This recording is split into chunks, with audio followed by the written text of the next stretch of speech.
everybody, to Sports Fluent. I'm your host, as always, Anthony K. And this week, I feel like I should do like a really cool entry, like Jason Agnew from Sunday night's main event. We're here to talk about some wrestling, and this weekend's kind of a big deal, right, Jason? Well, it's not only this weekend. I mean, it is WrestleMania weekend, I suppose is what it expanded to. I mean, in 1985, this was a one-day event, and then it spun out to a weekend thing, separated into two last year because of the pandemic. This week, though, I mean, there's WrestleMania on Saturday and Sunday. There's NXT shows Thursday and Wednesday. On Friday, you still got SmackDown. Tuesday, you had the Hall of Fame. Monday was still Raw. It is never ending. WrestleMania is a week-long thing. And after that, wrestling is on every single night of the week. It is bananas to follow this thing. So it's truly become the Super Bowl of wrestling, right? Where you spend the whole week leading up to the Super Bowl, Yeah. and this year they're in Raymond They're in James Super Bowl. Stadium, They're in Raymond right? James. Right Yeah. in Tampa Bay. So Tampa Yep. Bay got the Super Bowl this year. They got their team winning the Super Bowl, and now they're getting WrestleMania. First time in front of a full live audience. Not a full live audience. We're not the Texas Rangers here. How- We're not doing that. No. Vince McMahon has a thing where he always likes to run a new stadium that the Super Bowl has already run and then try to top their attendance. And it's kind of unfair when you think about it in the regular world, in the pre-pandemic world, because you have football. They have a football field. Wrestling has a ring. So automatically they can top the amount of people in there because they have the floor space. Now, granted, there's a stage, and WWE artificially inflates their numbers anyway, and they say it's all part of the entertainment.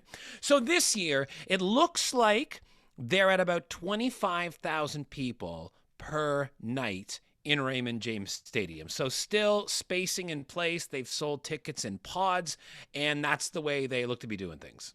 So I want to get into WrestleMania 37 in a minute, or should I say, I'm so happy they went away from XXX fee I think this year would have been. So I'm very happy because that was getting a little complicated for me. But I want to go back. So for me, I remember I was a kid growing up in Toronto and wrestling was huge. My dad used to take me down to Maple Leaf Gardens. It was crazy smoky. And if you remember, they had that platform that was the same height as the ring to bring the Oh, wrestlers in. yes. Oh, And that's how yes. I got hooked into wrestling as a kid. Was there a moment for you or something that just kind of went, oh, I like this, and obviously it's become a lifelong thing. But what do you remember what that moment was, or moments? Well, we're growing up down the street from one another, essentially, both being in the Toronto area. So everything that you said definitely resonated with me. Here's my story, though. It's kind of funny that, so when I was a kid, single mom family, and my mom had one thing that she did not want me to watch as a kid. Normally, people, there's some parents, don't watch G.I. Joe, it's war. Don't watch this, don't watch that. My mom had one thing. Don't watch wrestling, it's stupid. It's so stupid. So what did I want to watch? Professional wrestling. Absolutely. So it came around WrestleMania 2 or so. It was the build to WrestleMania 2. King Kong Bundy and Hulk Hogan. When Bundy injured his rings, they ended up in that blue cage. And I would go down the street to my friend's place. And I remember watching Saturday night's main event, the one where Bundy injured Hogan's ribs, and we also had a match between the British Bulldogs and the Hart Foundation on it, and they had an old-timey VCR where the remote control had a cable that went right across the room in order to fast forward, and it was a top loader, and we played the crap out of that tape over and over again, and it stuck with me forever since, so much so it ended up in spinning into a bit of a job for me, at least a side hustle. For me, it was weird because it was similar. It was, I saw that my first WrestleMania. I was a big Macho Man fan for whatever reason. I Mm. was always drawn to the villain. But I remember, when you brought up Saturday night's main event, I remember not knowing as a kid which Saturday it was on. Because if you remember, I think it was once a month, maybe. It was once a month and it replaced Saturday Night Saturday Night Live. Live. That's Yeah. exactly what I was going to say was. And so when I would turn it on and see it was Saturday Night Live, I'd be so disappointed and I'd turn off the TV and go to bed. So it's interesting. So from that, obviously wrestling evolved. There was a lot of characters. There was a lot of, Hogan with eating his vitamins, saying his prayers. And I want to fast forward. So as it evolved through these different iterations, right? And they tried new things and characters, etc. eventually got to the point where there's finally some competition for the WWF, WE, and it was the WCW. And I kind of went through a lull where I stopped following wrestling as much as I used to. But that whole NWO angle got me right back into it. I was a huge fan of the NWO. I liked the fact that, they took some of the characters, Razor Ramon went to Scott Hall. Diesel was Kevin Nash now, and they kind of got rid of some of those personas. And it really invigorated wrestling. How did you feel? My question really is, do you think it helped in the long term? Obviously, in the short term, it got people back into wrestling, and there was this great kind of rivalry between the two shows. Do you think in the long term did it help or hurt wrestling long term? Oh, it absolutely helped. And what hurt wrestling was when no, it was E at the time, purchased WCW in 2001, which we actually just went by. It was at the end of March. We surpassed the 25-year anniversary of the final Monday Nitro. As crazy as that is, because you watched it, I watched it, makes us feel old for sure. So, I mean, I actually followed a very similar path to you. I watched it as a kid, went away for a few years, and jumped right back in, because while you had the NWO and Hollywood Hogan over on the WCW brand taking over with Eric Bischoff there. It was actually a gimmick that was pulled from Japan, but that's a whole nother story. On WWE or F at the time, you had the rise of Stone Cold Steve Austin, the villainous Vince McMahon character after the 1997 Montreal Screwjob with Bret Hart, and then you had stars like The Rock. And you had The Rock and Steve Austin with supporting characters like Mankind and Triple H, all in the same era.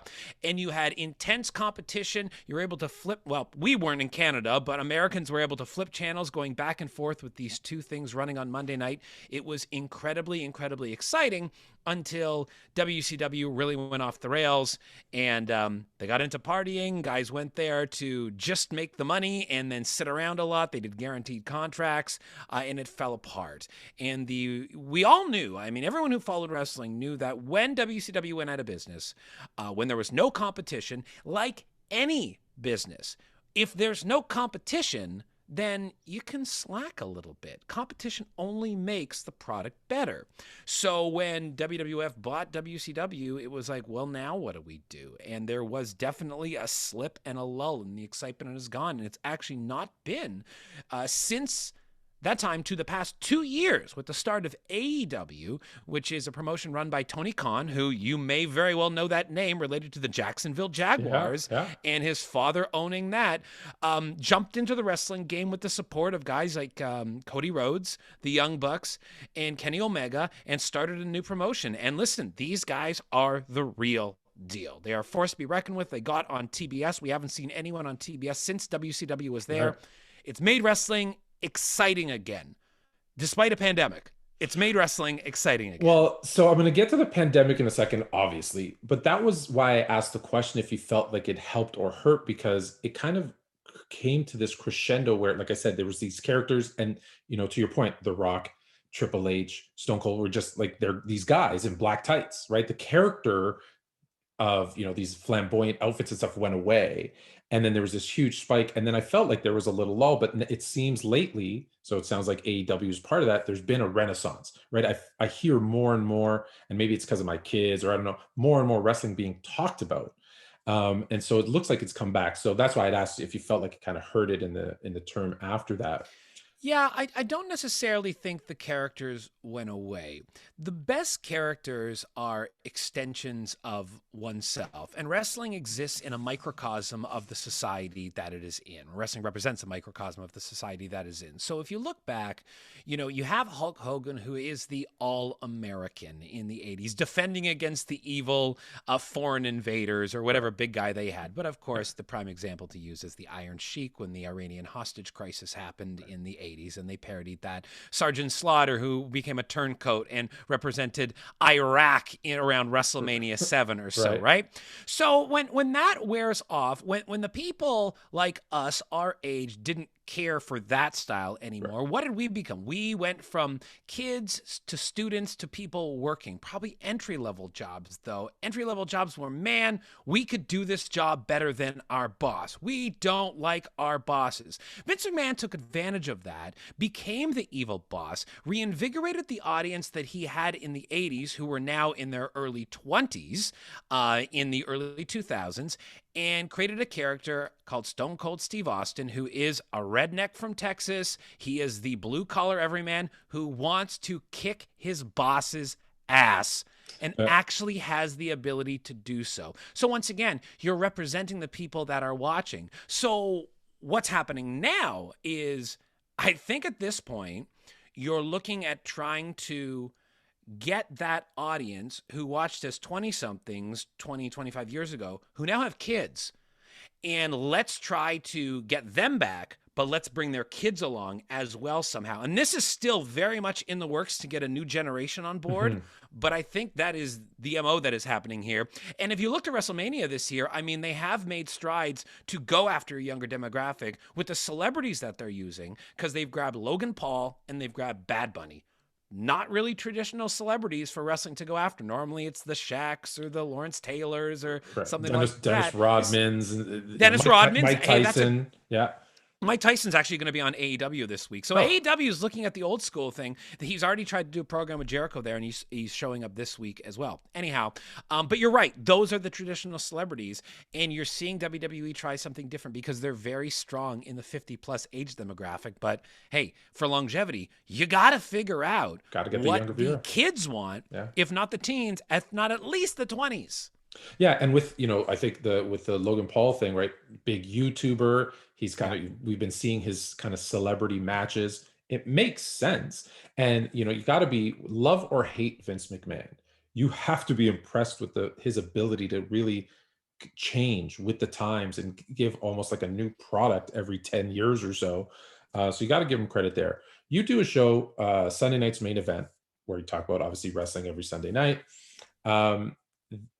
This weekend, is there going to be a show? Because WrestleMania being 2 days, which is new for me, right? I maybe I missed last year, I guess. Being 2 days in the pandemic, I guess it made sense, right? You didn't have audiences. I think they put up screens where fans could kind of watch. Yeah, it's called the Thunderdome, and they actually did that after WrestleMania last year, due to wrestling with no crowd it's like theater with no crowd. What do you do? Yeah. Got to be tough. It's got to be tough. So let's talk about some of those matches. So they're in Tampa, and there's some familiar names for even a guy like me, because I think one of the first matches on night one is Bobby Lashley. Who you remember Bobby Lashley was there, and then he left. Obviously, he's come back. He's the champ now. He's going up against Drew McIntyre. Let's start with that one. But I'm interested to know what matches you're most excited about seeing. But let's start with that one. Yeah, we can start with that one. That is your championship match on night one. It's probably at this point not going to be the main event, surprisingly enough. It looks like Sasha Banks and Bianca Belair are going to be the main event on night one, because to spotlight the women, and it's a star-making moment for Sasha Banks. Now, for Bianca Belair, that is. As far as Drew and Bobby Lashley goes, it's very interesting with these two, because the same story is being told here. Here's two guys that you might remember the names of from 15 years ago, and they had to go away from the WWE, work the independent scene, go to Impact Wrestling, come back around, restart in WWE, and climb their way back up to the top. Now, Drew's rise actually happened before last year, and he was supposed to have the crowning achievement of WrestleMania 36 1 year ago, surrounded by a crowd of 60,000 people holding up that title at the end of WrestleMania. Well, poor Drew McIntyre had that moment, but man, talk about anticlimactic when there is no one in the stands and you're holding up that belt for no one. So I do think that, despite Lashley being on the same career path, that this will be a night where Drew McIntyre does get that win. There will be fans out there, and he'll get to look out into the crowd and see people looking back at him. That must be, we talked about it in every sport, basketball and football, playing in front of, nobody.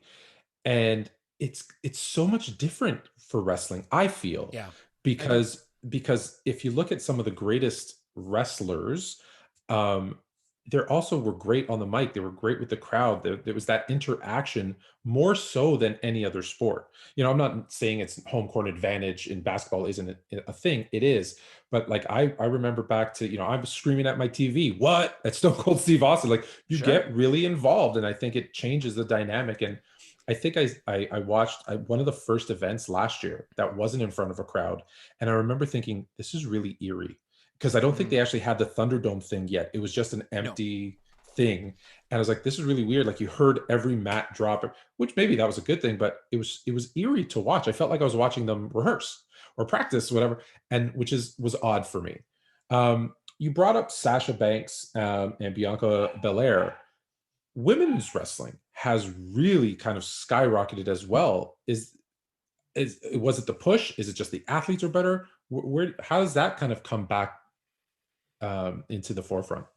Well, we haven't. I mean, if you go back, the last time it was at this level was when we had something like Trish Stratus and Lita. But once Right. again, it went into a real sad period after that, and perked up with a new generation of performers. You already mentioned, or maybe you didn't, but Charlotte Flair, Ric Flair's daughter, is in WWE, kind of leading the charge. But along with that, one of the people that help put women's wrestling back on the map and let them main event a WrestleMania and also put UFC and women's mixed martial arts on the map is Ronda Rousey. Right. Ronda Rousey was key for the WWE to have her there, get involved in an angle with Becky Lynch and Charlotte Flair and create some actual superstars. And yeah, I mean, there is going to be that match with Sasha Banks and Bianca Belair on night one. A few things were kind of screwed up this year with the women's angles on the card because Charlotte Flair tested positive for COVID-19 and really threw a wrench into things, having to be off a couple weeks and is not even on the card. At present, we'll see if they shoehorn her in somehow. But yeah, without her, they're putting Bianca and Sasha there. Night number 2 has Rhea Ripley, who's a bit of a newcomer for most fans, versus Asuka, who is their champion on the other brand, on the Raw brand. So, yeah, it's well presented. I don't think this year is by any means a peak for women's wrestling. I think they've had some stumbles on their way to this event, but it is there. Yeah, because I was looking at something I think yesterday where there was a card that's a fatal four-way, but then they leaked a picture that was made it like a fatal five-way, but then they took it back and made it a fatal four-way again. And I read that are all the matches really they said some of them aren't even decided yet. There might be still some changes based on what happens on Friday nights on Friday night. Do you think they're going to change up the card? Obviously, I don't think drastically, but do you think there's going to be changes?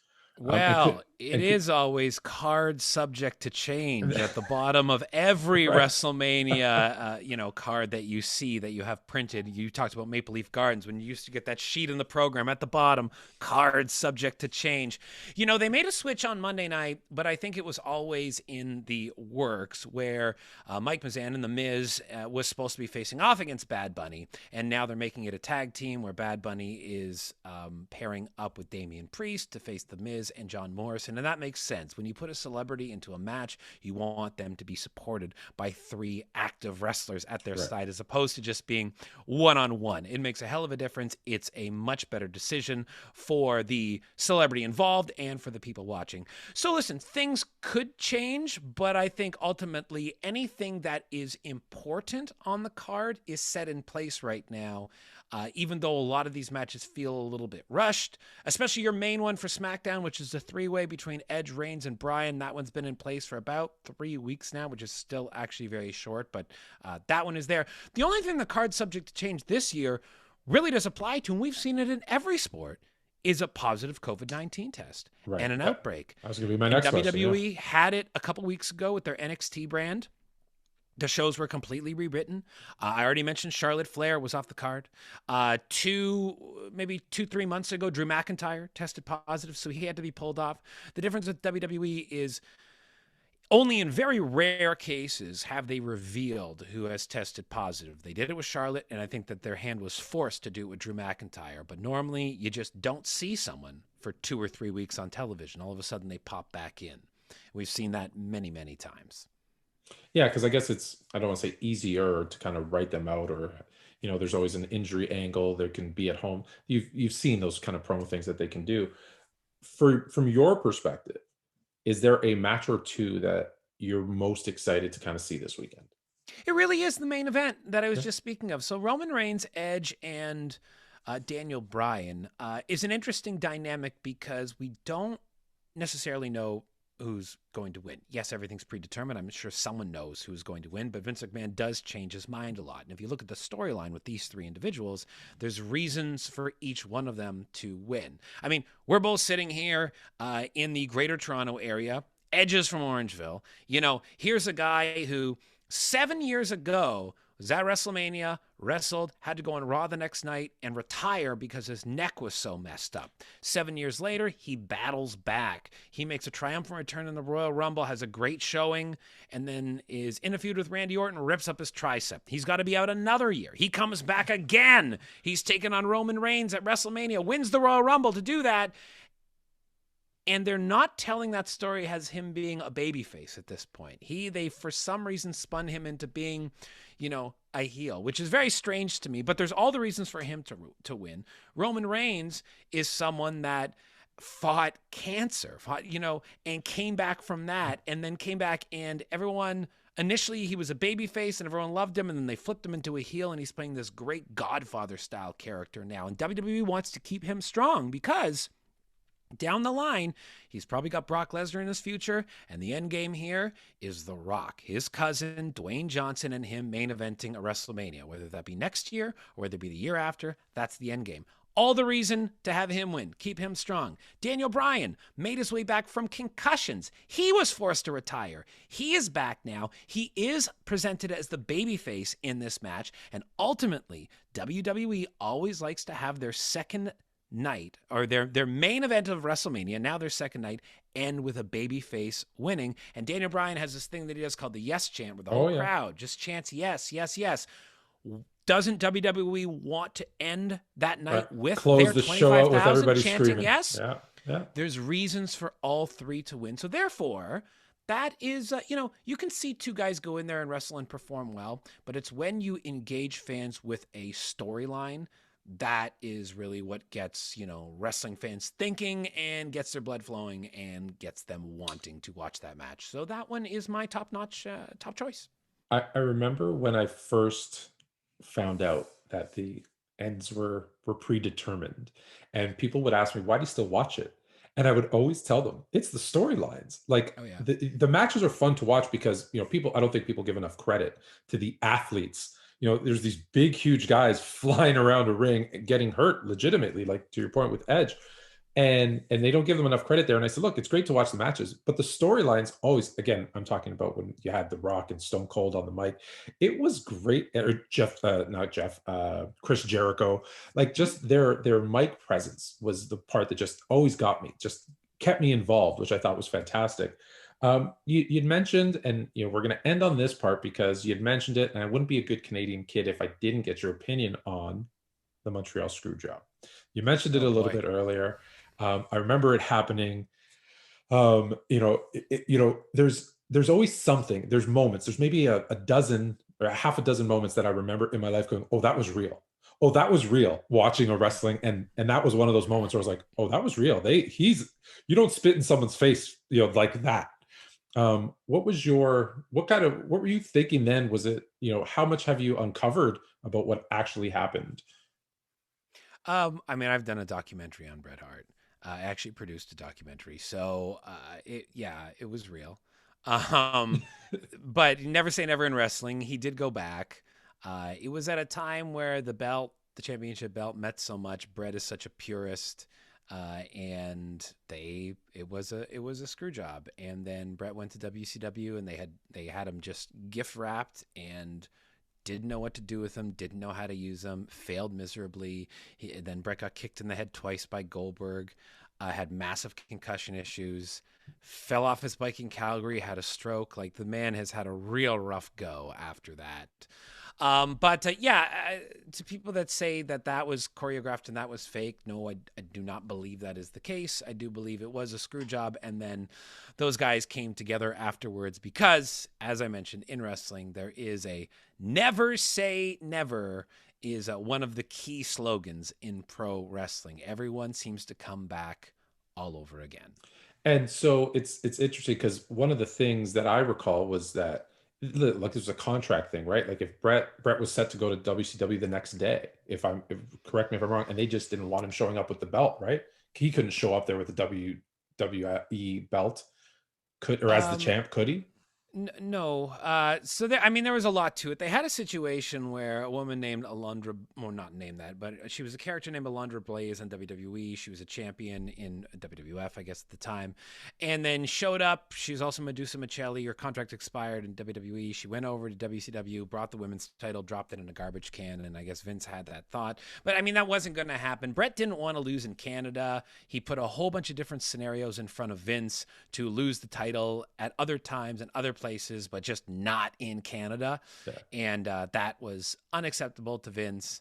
And there's something to be said for that side of things. I mean, you're a wrestler and everything's predetermined. So lose where the promoter tells you to lose. So listen, Yeah. there's fault on both sides here for that whole scenario to play out. But yeah, maybe Vince was worried about the title being shown on WCW, but there would have been one hell of a lawsuit if their intellectual property was shown on another station. So I don't know. That thing is just, I mean, the Montreal Screwjob for any wrestling fan is just so overplayed. Go watch Wrestling with Shadows, though. It is a good movie. It is a good documentary. I've watched every piece. It is actually really good. And I actually had my wife, who's not a wrestling fan, watch it with me. And she was like, these, again, it was about the story. She's like, wow, it was interesting to watch whether you're a wrestling fan or not, which I thought was great.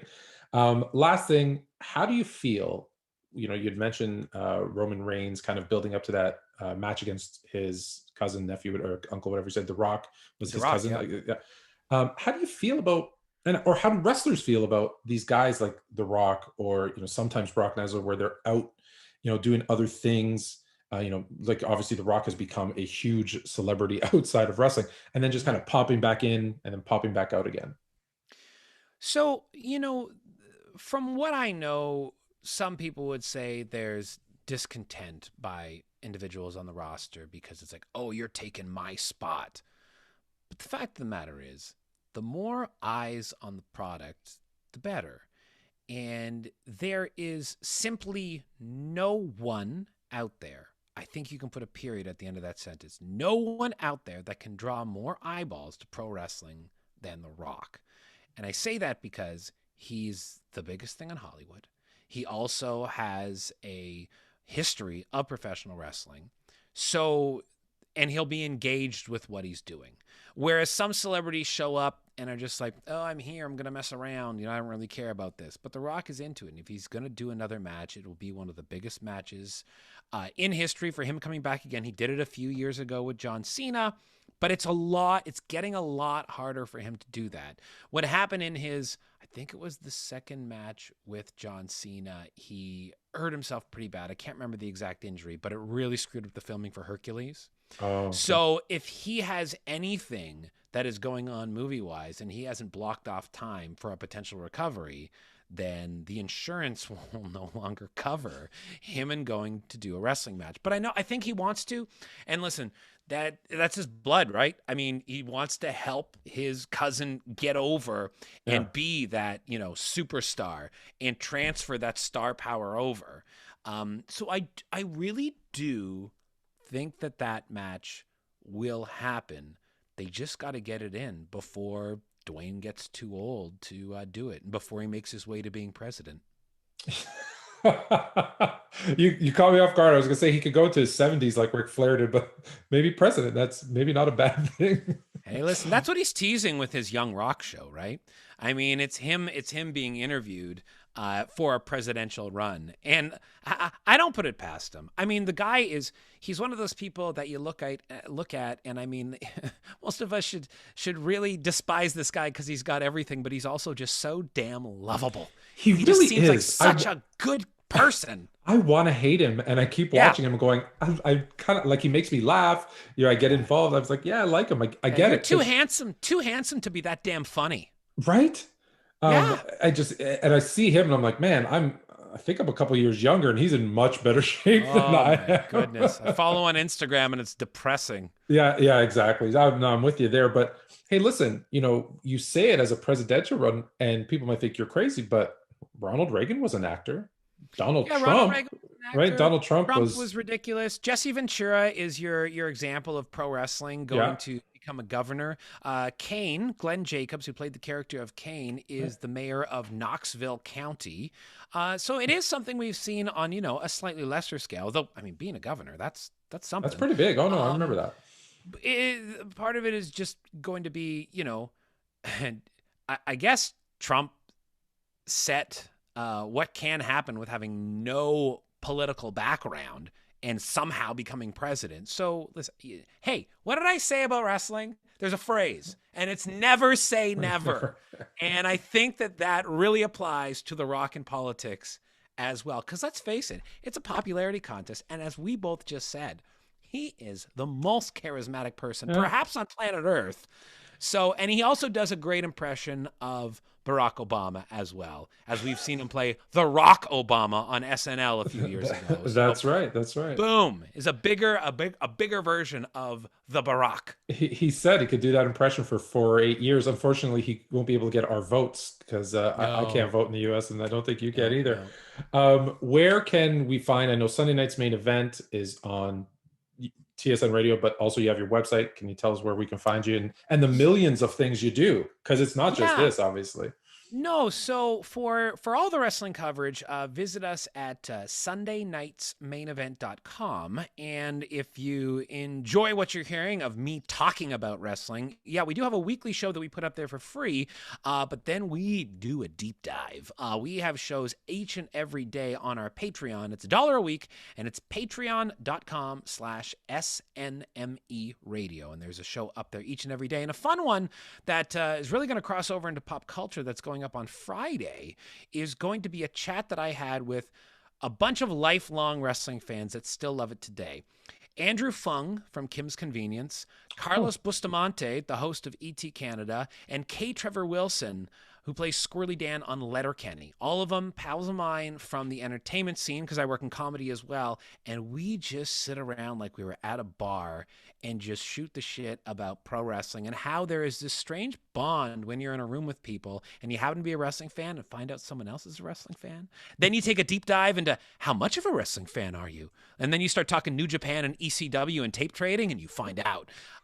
We had a great chat. It was about an hour long, and it's really just fun to hear how that can happen and just how wrestling has allowed these guys, in particular Andrew, who's moved from Calgary to Toronto to star in Kim's Convenience, has allowed him to stay connected to his pals from college and high school, despite making the move. Wrestling is just that thing. And it's it's like sports. It's an excuse to get together and chat with your friends, right? Like, that is a lot of what wrestling is. So that conversation is really fun. So once again, find it at patreon.com/SNME radio.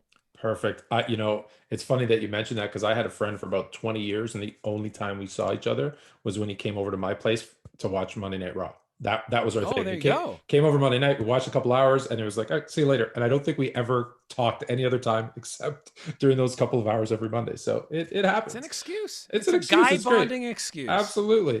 Jason, thank you so much for your time. Everybody, hope that helps you be a little bit more fluent in wrestling. Until next week, are you fluent?